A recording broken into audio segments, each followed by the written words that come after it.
Hello दोस्तों, नमस्कार, आदाब, सत श्री अकाल। क्या हाल है आप लोगों के? उम्मीद करता हूँ अच्छे होंगे, सब कुछ कुशल मंगल होगा, सुरक्षित होगा।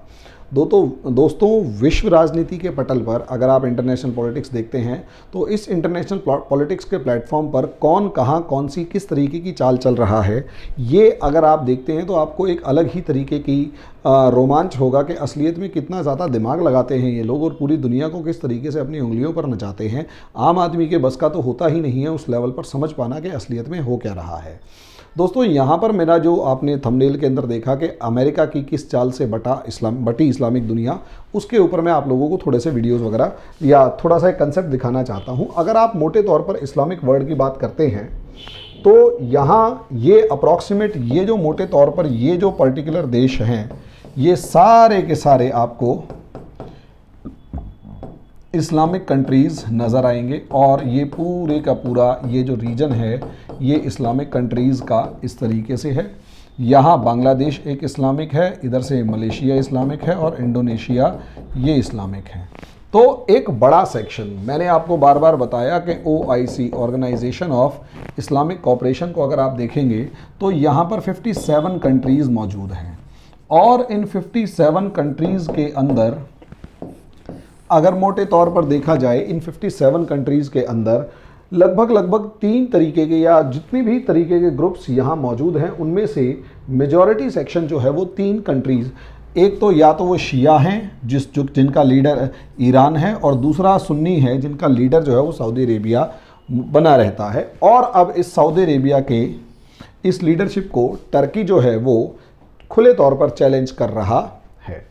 अब सिचुएशन ये है कि किसी ना किसी तरीके से अगर आप देखें तो अमेरिका जो है, इस अमेरिका के 2 देश हमेशा दोस्त थे, एक तो टर्की और दूसरा सऊदी अरेबिया, और दोनों के दोनों सुन्नी वर्ल्ड जो 85% ऑफ इस्लामिक पॉपुलेशन है उस सुन्नी वर्ल्ड को लीड करने वाले थे और सबसे ज़्यादा पावरफुल सिचुएशन के अंदर सऊदी अरेबिया यहाँ पर मौजूद था।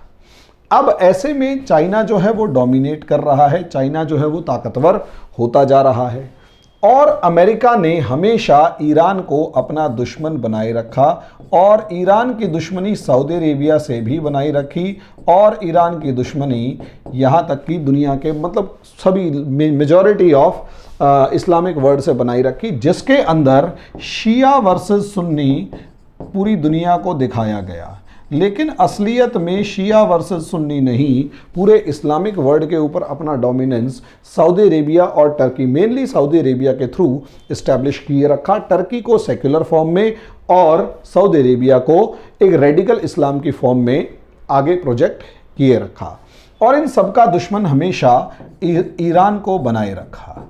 अब जब ईरान को दुश्मन बनाए रखा तो ये दुश्मनी ईरान और सऊदी अरेबिया या अरब वर्ल्ड की आज की नहीं है। ऑब्वियस सी बात है, शिया और सुन्नी का जो मामला है ये जब से प्रॉफिट मोहम्मद की डेथ हुई है उसके बाद से शिया सुन्नी का जो मामला है वो कॉन्टिन्यूसली चलता चला जा रहा है और मामला ख़राब है।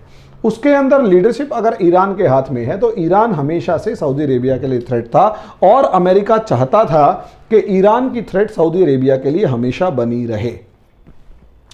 अमेरिका हमेशा चाहता था कि ईरान की थ्रेट सऊदी अरेबिया के लिए हमेशा बनी रहे। जितनी ज़्यादा ईरान की थ्रेट सऊदी अरेबिया के हाथों में के अगेंस्ट होगी उतना ज़्यादा सऊदी अरेबिया और अरेबिक वर्ल्ड को डर लगेगा और जितना ज़्यादा अरब वर्ल्ड डरेगा उतना ज़्यादा वो डर कर अमेरिका की गोद में जाकर बैठना शुरू होगा या अमेरिका की मदद मांगना शुरू करेगा। ये चीज़ शुरू से मौजूद थी लेकिन किसी तरीके से क्रिटिकल सिचुएशंस अभी नहीं आई थी और जो OIC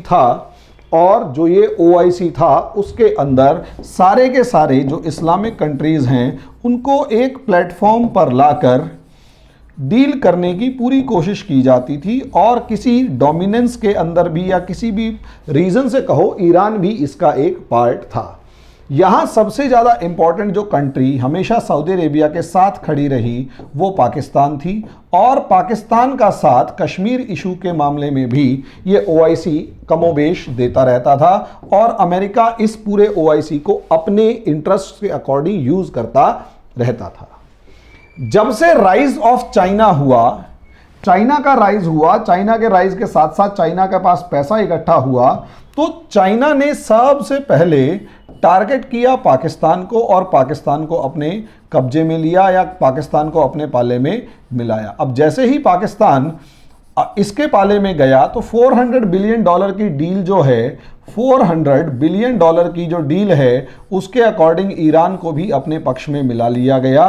तो अब जो ईरान है वो भी यहाँ पर किसी ना किसी तरीके से, अगर आप लोग देखते हैं तो चाइना के कब्जे में आ चुका है या चाइना के फेवर में आ चुका है। और अगर ईरान चाइना के फेवर में आ गया है तो ये एक एक्सिस बनती हुई सी दिखाई दे रही है। ये मैं पहले भी बना चुका हूँ। अब जब ये एक्सेस बनती हुई सी यहाँ पर दिखाई दे रही है पाकिस्तान और ईरान के साथ चाइना की, तो यहाँ टर्की के अंदर आपको अर्दोगान मिलेंगे। जो अर्दोगान जो हैं वो भी आए दिन आजकल इस्लामिक रेडिकलिज्म की बात कर रहे हैं। तो और टर्की के भी चीन के साथ अच्छे खासे रिलेशंस बढ़ते जा रहे हैं। तो यहाँ असलियत में एक एक्सेस तैयार हो गई जिसके अंदर चाइना तो है ही है, साथ में ईरान, पाकिस्तान और टर्की भी मौजूद हैं। यहाँ टर्की, यहाँ पर ईरान, यहाँ पर पाकिस्तान और ये तो चाइना यहाँ पर है ही है। ऐसी सिचुएशन में यहाँ सबसे ज़्यादा इम्पॉर्टेंट सिचुएशन तब क्रिएट हुई जब इन सब के अगेंस्ट अमेरिका को अपने ग्रुप को मजबूत करना था।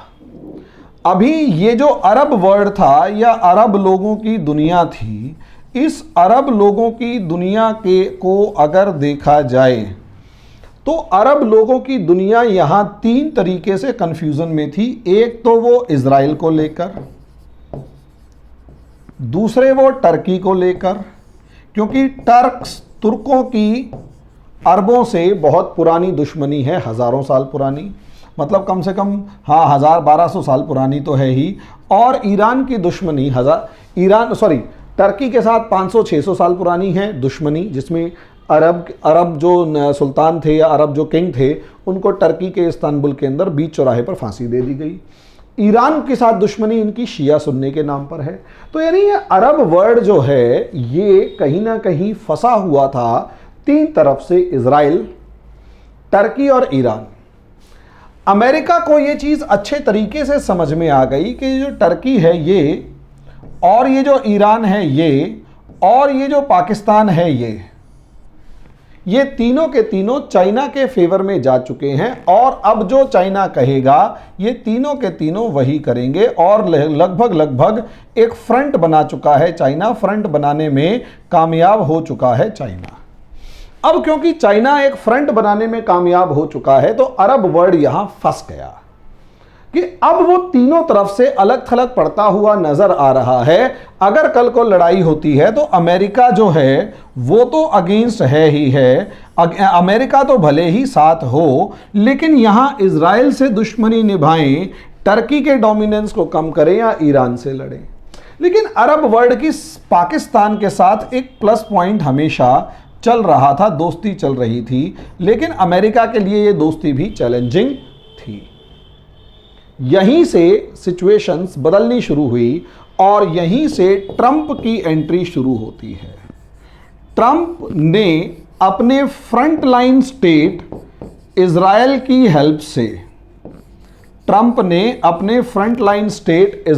हेल्प से, और इजराइल ने अपनी सिक्योरिटी एजेंसी मोसाद की हेल्प से, जून का महीना इंपॉर्टेंट आप लोगों को लगेगा, जुलाई का महीना, और इस जुलाई के फर्स्ट वीक में, जून के एंड में और जुलाई के फर्स्ट वीक में, जून के एंड में और जुलाई के फर्स्ट वीक में क्या किया गया, दनादन इजराइल के ऊपर, इजराइल की सिक्योरिटी एजेंसीज ने ईरान के ऊपर बहुत सारे न्यूक्लियर अटैक किए।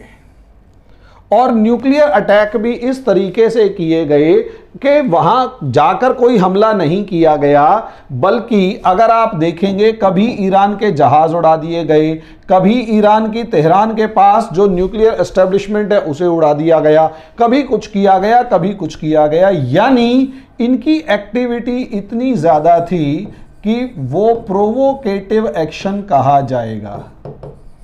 प्रोवोकेशन या प्रोवोकेटिव एक्शन जो है वो कहा जाएगा। और जितना ज्यादा प्रोवोकेशन यहां पर होगा उतना ज्यादा इजराइल, ईरान जो है वो लगातार भड़कता जा रहा था।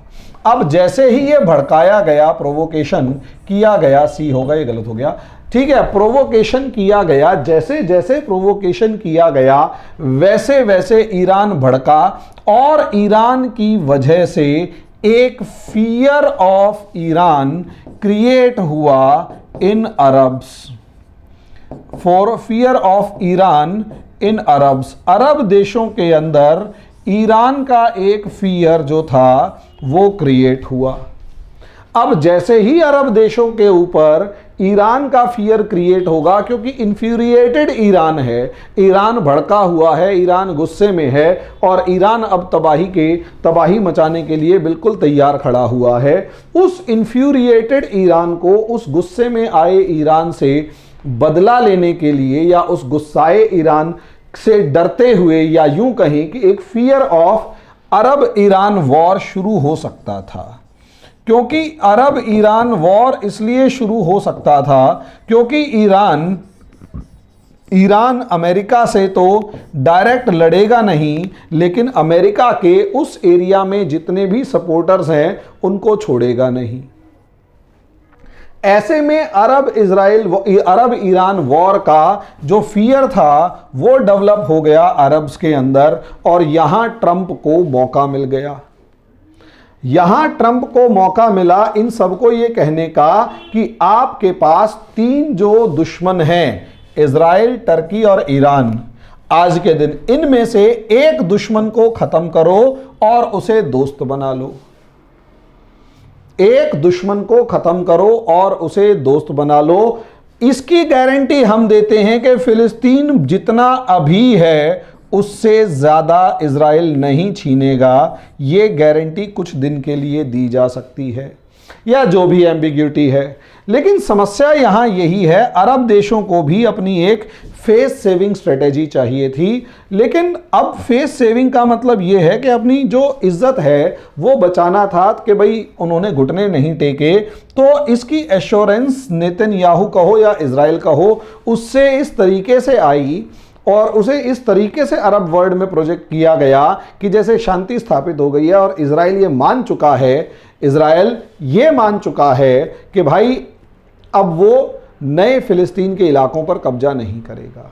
दूसरी तरफ इजराइल के जो पीएम हैं नेतन्याहू, इजराइल के जो प्रेसिडेंट हैं नेतन्याहू, उनके साथ सबसे बड़ी खास बात है कि पॉलिटिकली उनकी पोजीशन भी कमजोर हो रही है। अब क्योंकि पॉलिटिकली उनकी पोजीशन जो है वो लगातार कमजोर हो रही है, तो उनकी पोजीशन कमजोर होने की वजह से उस डील से उन्हें भी फायदा है। वो ये अपने आप को प्रोजेक्ट कर रही हैं कि मैं अपनी जगह से नहीं हिला, मैं जो चाहता था मैंने वही किया और अरब देश कमजोर पड़ गए। इसीलिए वो अपने देशों के अंदर अपने देश के अंदर जो न्यूज़पेपर प्रिंट आउट करवा रहे हैं उसमें कह रहे हैं कि मैंने कहीं पर कोई कॉम्प्रोमाइज नहीं किया, मैं पुराने वाली पॉलिसी पे चलूंगा। लेकिन अरब देश झुक गए।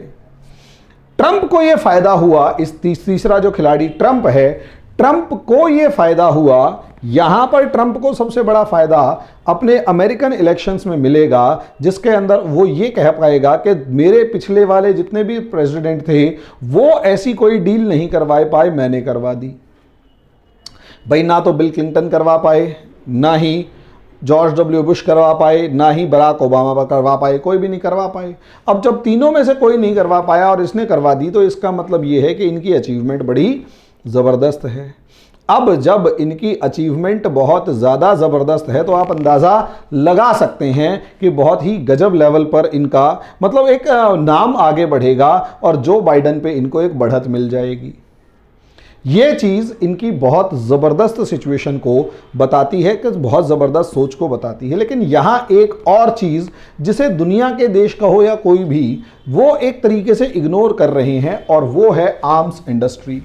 आप इस चीज़ को कैसे भूल सकते हैं कि अमेरिका और इजराइल दोनों के दोनों जो हैं वो आर्म्स को एक्सपोर्ट करते हैं, और जब जब आर्म्स इंडस्ट्री के अंदर ग्रोथ होता है, अमेरिकन इकोनॉमी के अंदर ग्रोथ होता है।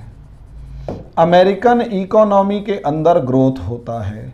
और ईरान का जो फियर है वो असलियत में अरब्स को, fear of Islam would compel the Arabs to go to America and Israel for weapons. हथियार खरीदने के लिए इन अरब देशों को डराया जाएगा ईरान का डर दिखाकर, और यहां से अब ये पूरे के पूरे जो अरब कंट्रीज हैं ये वेपन मार्केट बन जाएगी। और अब ये लगातार अमेरिका और इजराइल से, पहले तो अमेरिका से वेपन्स खरीदेंगे, अब इजराइल से दोस्ती हो गई, यानी एक फ्रंट को शांत कर दिया, तो अब वेपन मार्केट जो है इजराइल के लिए भी बन गई। तो इजराइल अगर इन देशों को वेपन्स बेचना शुरू करेगा और अमेरिका पूरा फोकस जो है वो टर्की, ईरान, पाकिस्तान और चाइना को काउंटर करने में लगाएगा, तो यहां पर दो फ्रंट शुरू हो जाएंगे और उनमें से एक फ्रंट जो है वो अरब्स का होगा और अमेरिका दनादन इन देशों को अपने हथियार बेचेगा और हथियार मार्केट के अंदर बूम आएगा, बाउंस आएगा। तो दोस्तों इस तरीके से कहां एक तरफ अगर आप देखते हैं ट्रंप को इलेक्शन में फायदा होगा, उसके साथ ट्रंप को इलेक्शन में फायदा होने के साथ साथ जो इंडस्ट्री है उसकी ग्रोथ रेट बढ़ेगी और खासकर आर्म्स इंडस्ट्री जो है, हथियारों की इंडस्ट्री, उसकी ग्रोथ बढ़ेगी, जिससे अमेरिकन इकोनॉमी बढ़ेगी। और जितना ज़्यादा अमेरिकन इकोनॉमी के अंदर बूस्ट आएगा उतना ज़्यादा ट्रंप का नाम बड़ा होगा, या वो ग्रोथ शो कर पाएगा, या फिर वो उसको जीतने के चांसेस उतने ज़्यादा होंगे। तो कई मामलों में अगर आप देखेंगे तो ये आपको अमेरिका की सीधे तौर पर चाल लगती है, नए हथियार मार्केट डेवलप करने की, आर्म्स इंडस्ट्री डेवलप करने की। तो ये खुली चाल है अमेरिका की, ये अमेरिका की खुली चाल है आर्म्स इंडस्ट्री डेवलप करने की, हथियारों का जो बाजार है उसे विकसित करने की ये खुली चाल है जो इसने दिखाई। दूसरा, इलेक्शन का बेनिफिट तो मिलेगा ही मिलेगा। ईरान का डर दिखाया, जानबूझकर ईरान को उंगली करी, उसके हथियार जो थे या न्यूक्लियर पावर प्लांट्स थे या न्यूक्लियर जो प्रोजेक्ट्स थे उनको डील करा, जानबूझकर उसको, उसके जो पुराना एग्रीमेंट था उसे कैंसिल करा। डील कैंसिल करने के बाद सीधा अमेरिका ने उसके साथ न्यूक्लियर डील कैंसिल करी, न्यूक्लियर डील या परमानेंट 5 वाली जो भी डील थी वो कैंसिल करी, उसकी इकोनॉमी को बर्बाद किया और उसे इतना ज़्यादा फ्रस्ट्रेट कर दिया कि अब ईरान किसी से बात करने के मूड में नहीं है। बात करने के मूड में नहीं है तो अमेरिका से लड़ेगा। अमेरिका से सीधा लड़ने की जगह अमेरिका के जितने भी गुर्गे हैं अरब कंट्रीज उन पे हमला करेगा, और उन पे हमला करेगा तो एक डर क्रिएट होगा अरब कंट्रीज में। अपने खुद के ये देश हथियार बनाते नहीं हैं, इसलिए अमेरिका और इजराइल, अमेरिका से खरीदने पड़ेंगे और इजराइल से दोस्ती कर ली तो इजराइल से भी खरीदने पड़ेंगे। आर्म्स और वेपन इंडस्ट्री डेवलप हो चुकी है, वो आप लोग यहाँ पर देख सकते हैं। तो दोस्तों इस तरीके से मोटा मोटे तौर पर ये अमेरिका ने इस्लामिक वर्ल्ड के अंदर जो भी गल्फ था उसे और गहरा कर दिया, सिर्फ अपने हथियार बेचने के लिए, क्योंकि दुनिया के सबसे ज़्यादा हथियार इसी एरिया के अंदर इस्तेमाल होते हैं। दुनिया की सबसे ज़्यादा लड़ाइयाँ भी इसी एरिया में होती हैं, दुनिया का सबसे ज़्यादा खतरा भी इसी एरिया में है। और ये बड़े से लेकर छोटे सारे हथियार जब यहाँ इस्तेमाल होंगे तो अमेरिका की बल्ले बल्ले। ये चीज़ आपको कोई समझता हुआ दिखाई नहीं देगा। अमेरिका कहीं ना कहीं किसी न किसी को उंगली लगाए रखेगा और प्रॉब्लम क्रिएट करे रखेगा और अपने हथियार बेचता रहेगा। धन्यवाद।